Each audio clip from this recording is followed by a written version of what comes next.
warahmatullahi wabarakatuh. Yang terhormat Bapak Aris Mahmudi MA selaku dosen pengampu mata kuliah Etika Profesi Guru Pendidikan Agama Islam dan teman-teman semuanya yang insya Allah dirahmati oleh Allah.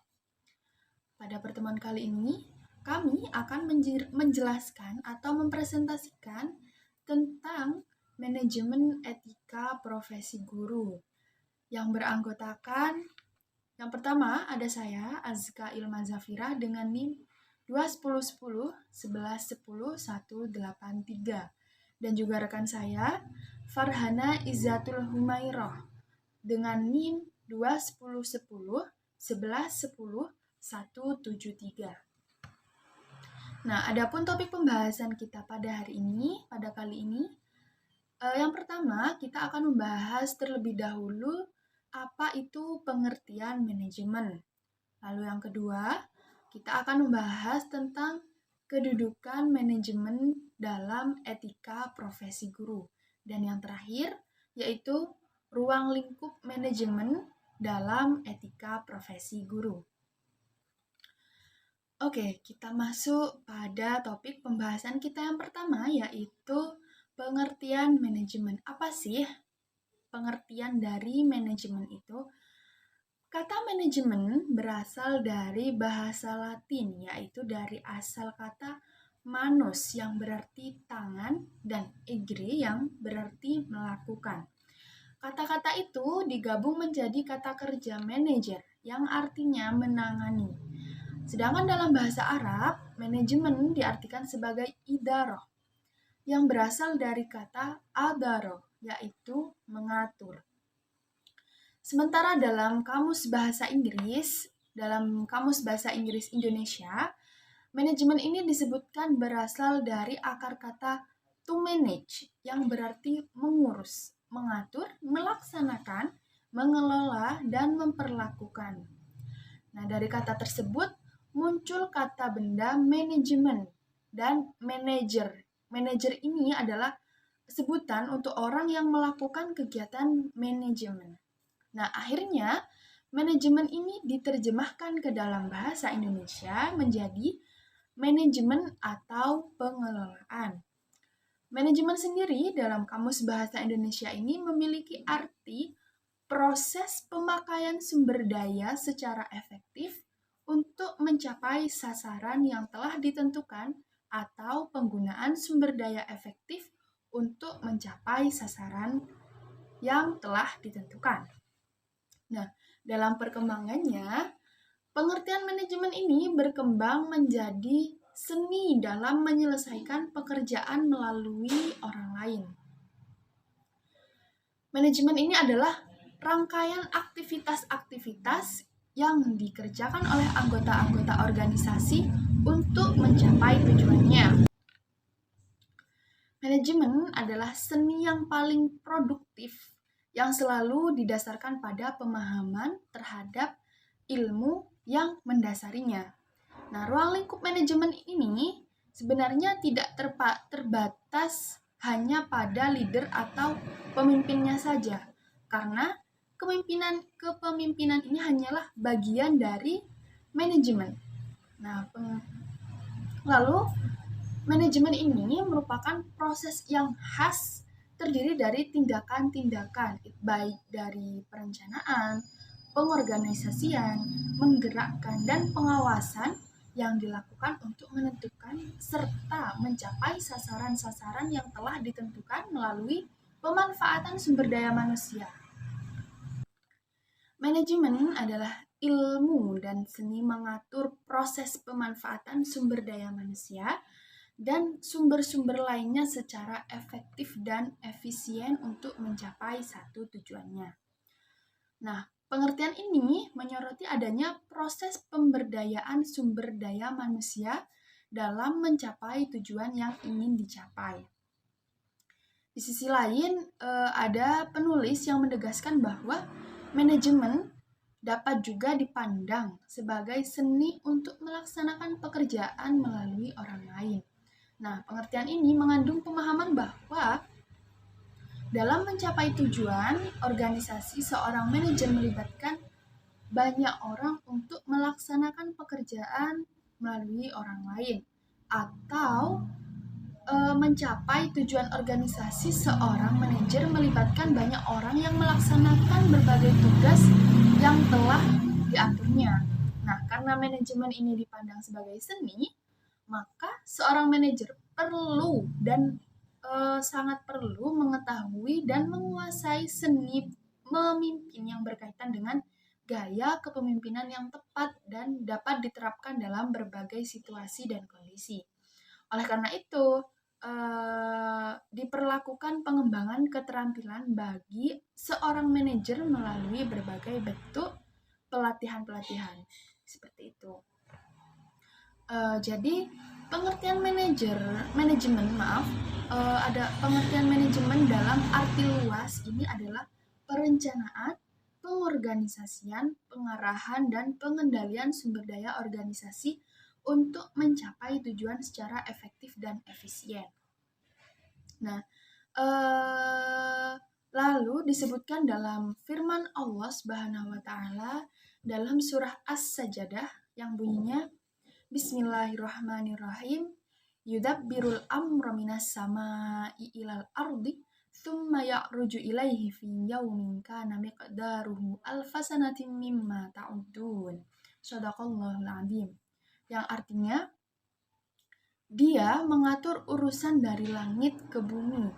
Kemudian urusan itu naik kepadanya dalam satu hari yang kadarnya adalah 1000 tahun menurut perhitungan. Quran Surah As-Sajdah ayat 5. Dari isi kandungan ayat ini dapat diketahui bahwa Allah Subhanahu wa taala adalah pengatur alam yang mudabbir, atau al-mudabbir itu artinya manajer gitu. Keteraturan alam semesta ini merupakan bukti nyata kebesaran Allah Subhanahu wa taala dalam mengelola alam semesta. Namun, karena manusia yang diciptakan Allah Subhanahu wa taala telah dijadikan sebagai khalifah di bumi atau pemimpin di muka bumi, maka kita harus mengatur dan mengelola bumi dengan sebaik-baiknya sebagaimana Allah Subhanahu wa taala yang telah mengatur alam semesta ini. Nah, istilah manajemen sebenarnya mengacu pada proses pelaksanaan aktivitas yang diselesaikan secara efisien dengan atau melalui pendayagunaan orang lain.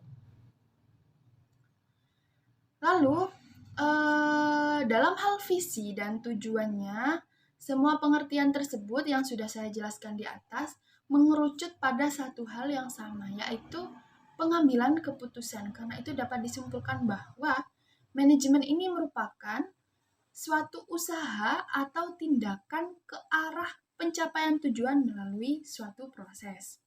Lalu yang kedua, manajemen ini adalah suatu sistem kerjasama dengan pembagian peran yang jelas dan melibatkan secara optimal kontribusi orang-orang, dana, fisik, dan sumber-sumber lainnya secara efektif dan efisien.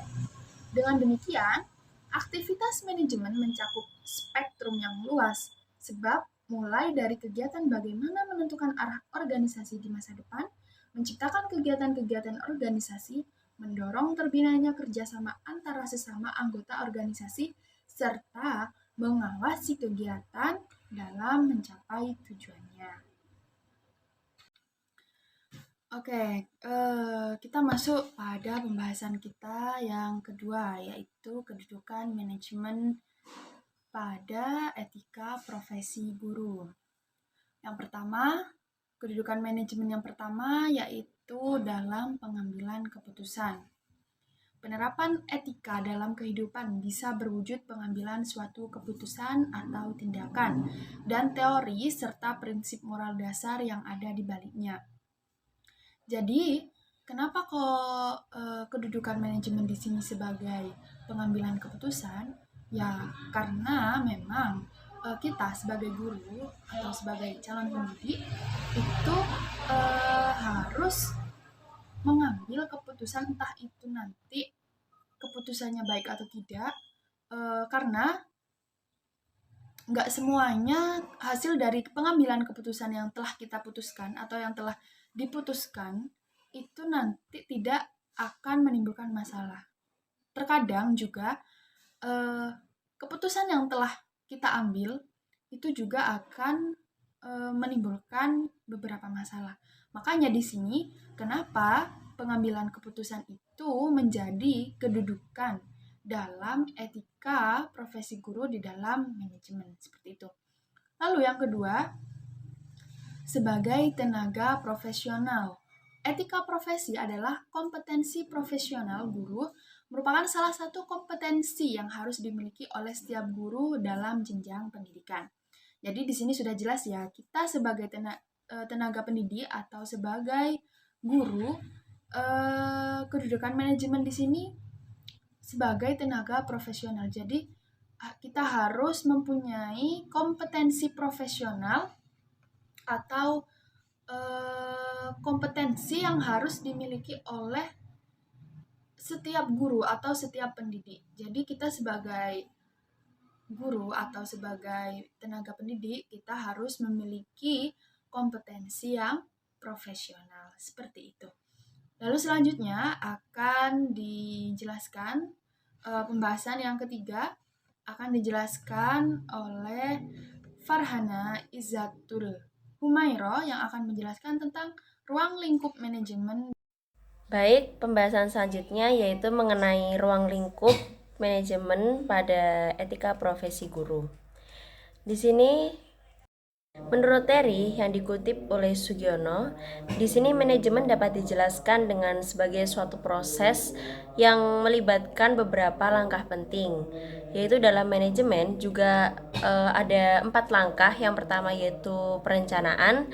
Dalam pengertian yang sama, perencanaan ini juga dianggap sebagai proses penentuan sebuah tujuan untuk merumuskan sebuah strategi ke depannya dan serta sumber daya tentang sumber daya yang diperlukan, sumber daya apa yang digunakan untuk mencapai tujuan tersebut.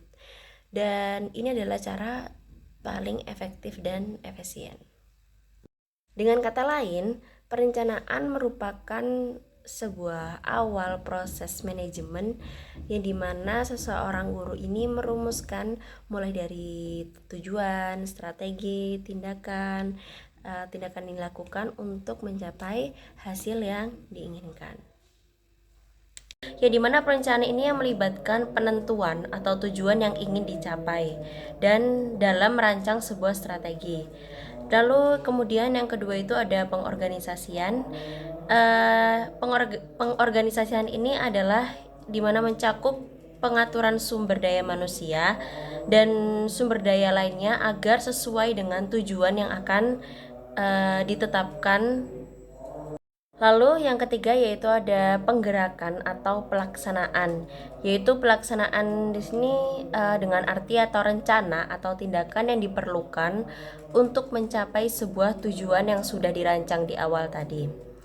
Lalu yang terakhir, langkah terakhir yaitu pengawasan, yang dimana pengawasan ini melibatkan pemantauan atau evaluasi terhadap kemajuan atau proses yang sudah dilakukan tadi yang sudah mencapai guna memastikan efektivitas yang efisien dan yang telah dicapai untuk memastikan efektivitas dan efisien dalam mencapai tujuan yang telah ditetapkan. Lalu, dalam mengedepankan proses manajemen dalam etika profesi guru, di sini yang pertama mulai dari perencanaan atau yang disebut dengan planning, ada pengorganisasian disebut dengan organizing, aktualisasi atau pelaksanaan yang disebut dengan actuating, dan terakhir yaitu pengawasan yang disebut dengan controlling.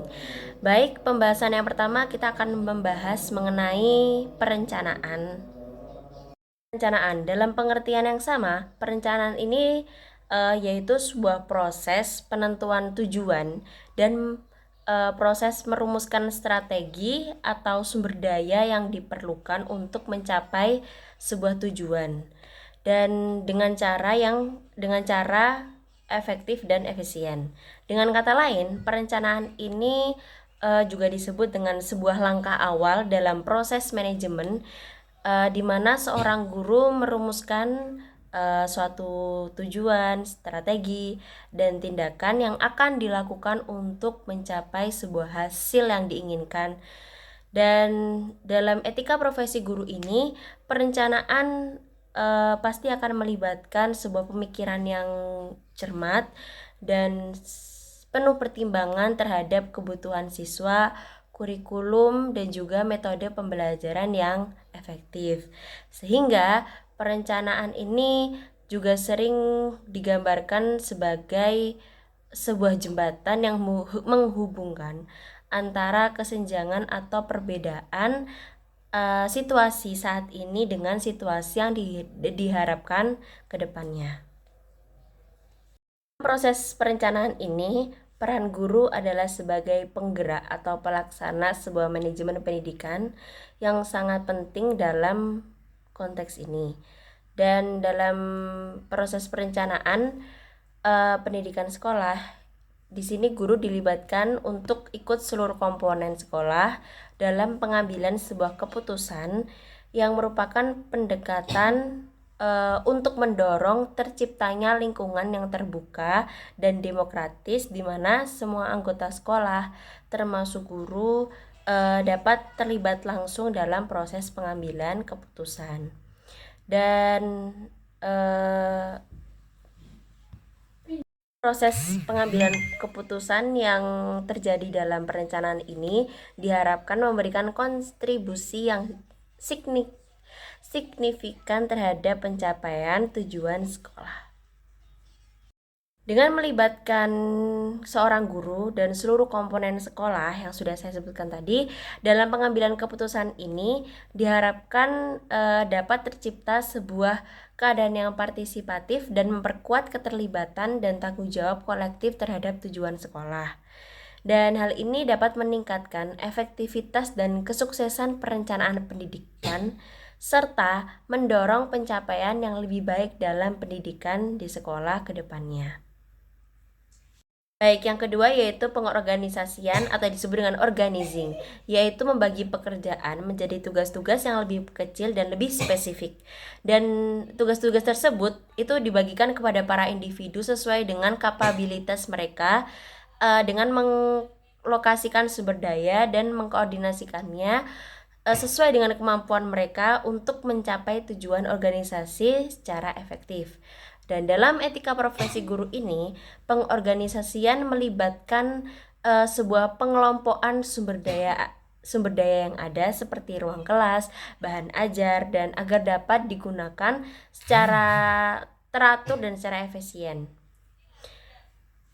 Dalam konteks ini, dalam konteks pengorganisasian, guru sebagai seorang penggerak atau penyelenggaraan pendidikan bersama kepala sekolah dalam proses pengorganisasian ini.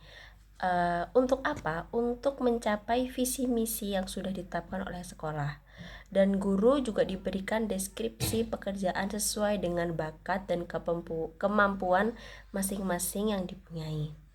Dan agar kemudian terorganisir dengan baik sehingga penyelenggaraan pendidikan dapat berjalan dengan baik dan lancar sesuai dengan visi misi yang sudah ditetapkan sekolah.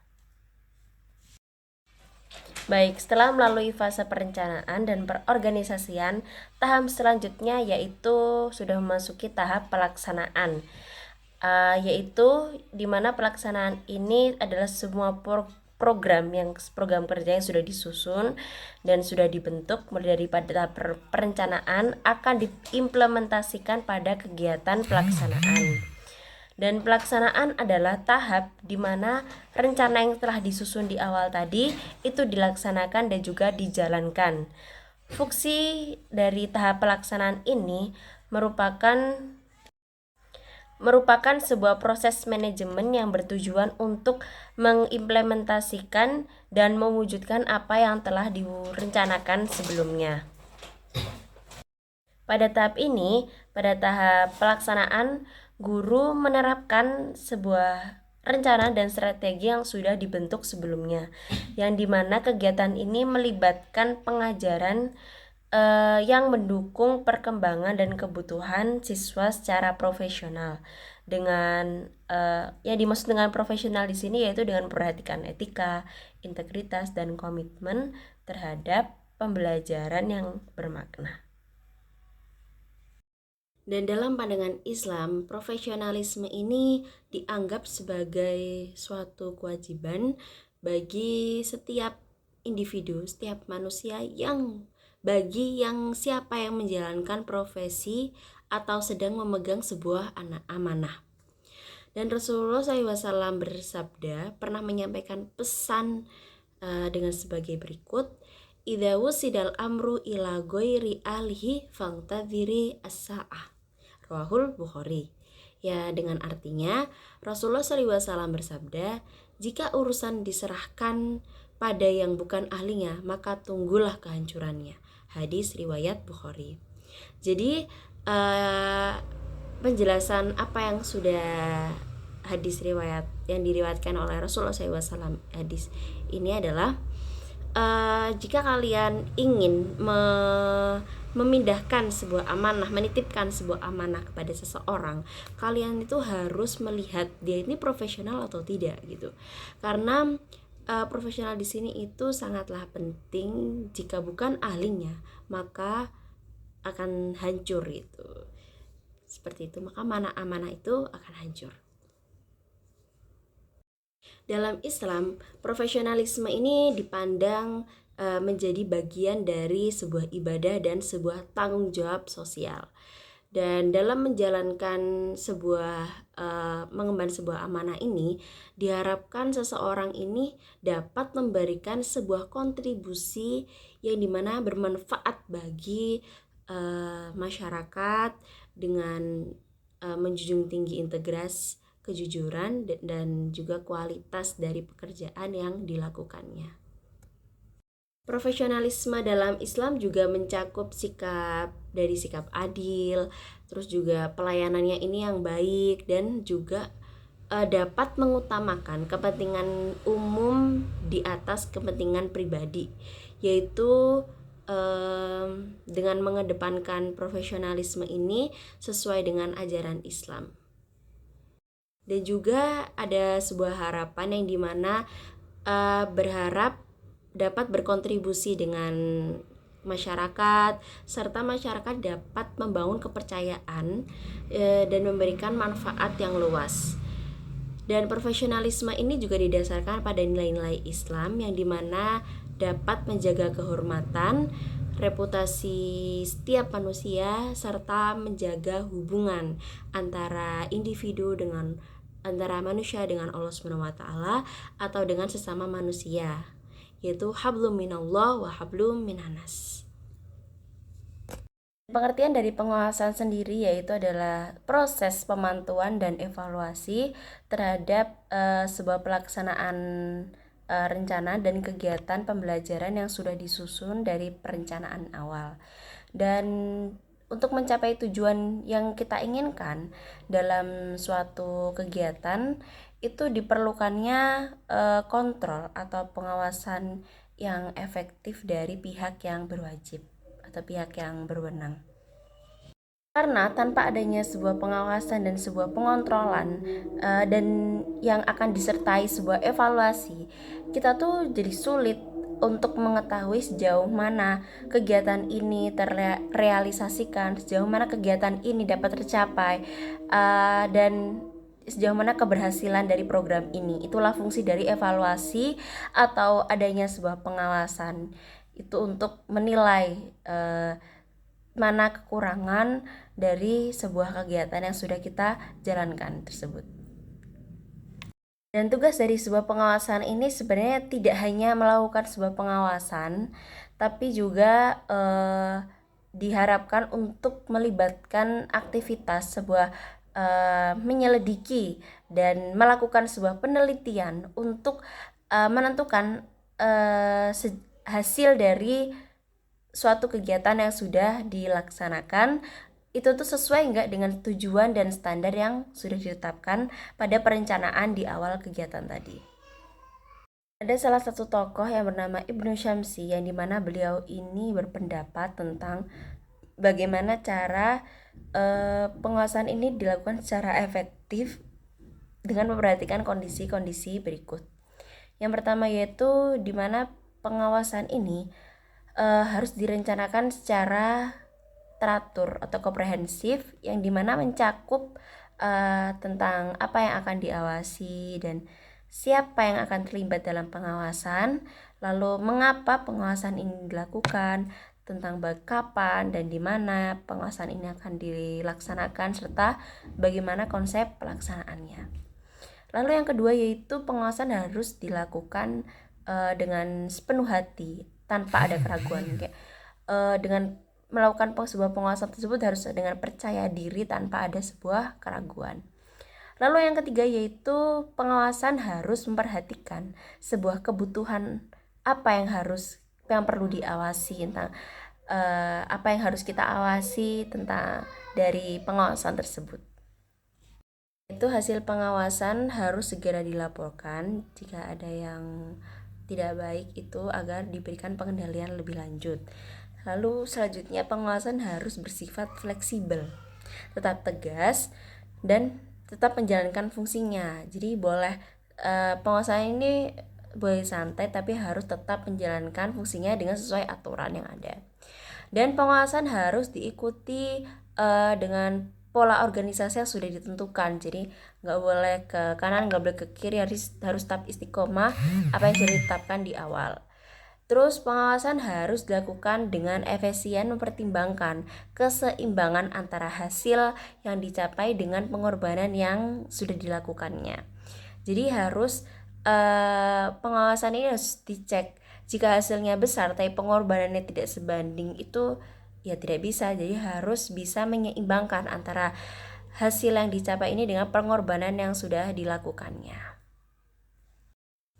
Dan ada yang berpendapat bahwa pengawasan ini adalah suatu proses yang bertujuan untuk memastikan tujuan yang direncanakan di awal pembentukan perencanaan tadi itu sesuai tidak dengan pelaksanaan yang ada dan tercapai atau tidak, untuk memastikan bahwa jika berhasil berarti kegiatan ini berjalan dengan lancar sesuai dengan diharapkan dan manajemen perlu melakukan pemantauan terhadap kinerja sebuah organisasi dan dibandingkan dengan tujuan yang telah ditetapkan sebelumnya.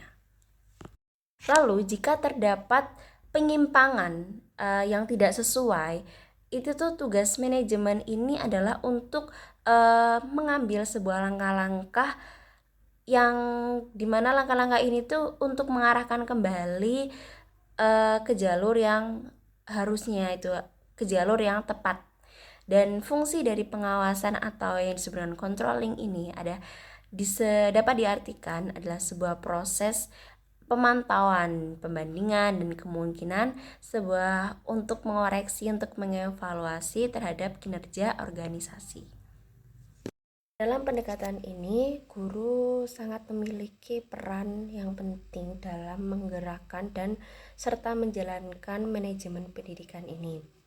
Yang dimana guru ini berperan sebagai penggerak atau pemimpin sebuah diskusi yang bertugas untuk mengumpulkan, memberi masukan, dan memfasilitasi semua warga sekolah. Dan guru juga berperan sebagai penyelenggara yang bertugas menerapkan kebijakan dan keputusan yang dihasilkan melalui proses kegiatan tersebut. Itu adalah peran dari seorang guru dalam sebuah pendekatan ini.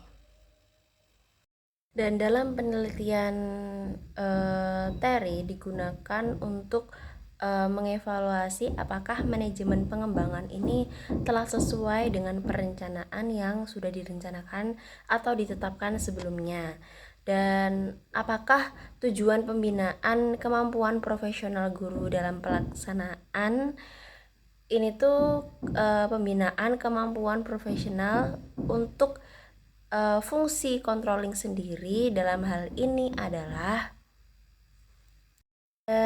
mengevaluasi seluruh kegiatan pendidikan yang telah dilakukan di sekolah, yang telah ada, untuk menentukan sejauh mana visi misi sekolah ini terlaksanakan, visi misi yang sudah ditetapkan pada awal tadi, dan melibatkan pemantauan terhadap kegiatan yang dilakukan untuk mengoreksi tentang kekurangan yang muncul selama proses pengembangan, serta mengevaluasi hasil dari pengembangan profesionalisme guru. Dan di sini saya akan membacakan satu potongan ayat dari surat Al-Imran yang menjelaskan tentang betapa pentingnya profesionalisme seorang guru itu. Baik, bismillahirrahmanirrahim. Inna fil khalqis samawati wal ardi wa ikhtilafil laili wan nahari la ayatil li ulil albab alladzina yadhkurunallaha qiyaman wa qu'udan wa 'ala junubihim wa yatafakkaruna fi khalqis samawati wal ardi rabbana ma khalaqta hadza batila subhanaka faqina adzabannar. Yang dimana surat ini memiliki arti sesungguhnya dalam penciptaan langit dan bumi dan silih bergantinya malam dan siang terdapat tanda-tanda bagi orang yang berakal, yaitu orang yang mengingat Allah sambil berdiri atau duduk atau dalam keadaan berbaring, dan mereka memikirkan tentang penciptaan langit dan bumi. Dan dimana seraya berkata, ya Tuhan, kami tiadalah Engkau menciptakan ini dengan sia-sia. Maha suci Engkau, maka peliharalah kami dari siksa api neraka. Quran Surat Al-Imran ayat 190-191. Dan cukup sekian pembahasan dari saya, dan kesimpulan dari ruang lingkup manajemen etika profesi guru, yaitu tadi ada mulai dari perencanaan atau planning, ada pengorganisasian atau organizing, ada aktualisasi atau actuating, dan pengawasan atau controlling. Yang dimana tadi yang awal itu perencanaan, yaitu merupakan sebuah langkah awal dalam proses manajemen, di mana seorang guru ini diberikan kewajiban untuk merumuskan sebuah strategi, sebuah tujuan, dan tindakan apa yang akan dilakukan untuk mencapai sebuah hasil yang diinginkan. Yang kedua ada pengorganisasian, yaitu sebuah proses membagi pekerjaan menjadi tugas-tugas kecil, tugas-tugas individu, dan yang lebih spesifik, dan memberikannya kepada per individu sesuai dengan kemampuan mereka. Lalu yang ketiga yaitu ada pelaksanaan, yang dimana adalah yang dimaksud yaitu dengan tahap, dimana rencana yang telah disusun ini harus dilaksanakan dan dijalankan. Dan fungsi dari pelaksanaan ini adalah dimana untuk mengimplementasikan dan mewujudkan apa yang telah direncanakan sebelumnya di tahap perencanaan awal tadi. Dan pengawasan pada tahap akhir, yaitu yang bernama pengawasan atau controlling, yaitu adalah suatu proses yang bertujuan untuk memastikan apakah tujuan yang telah dibuat ini direncanakan pada awal tadi itu tercapai atau tidak, terlaksanakan atau tidak, dan untuk memastikan, untuk mengevaluasi apakah proses kegiatan ini berjalan sesuai dengan yang diharapkan. Dan manajemen ini perlu untuk melakukan sebuah pemantauan terhadap kinerja suatu organisasi. Baik, mungkin cukup sekian dari kelompok kami, dari kelompok 13 dalam pembahasan manajemen etika profesi guru. Dan dari saya sendiri, Farhanaizatul Humairah, perwakilan dari kelompok 13. Cukup sekian. Wassalamualaikum warahmatullahi wabarakatuh.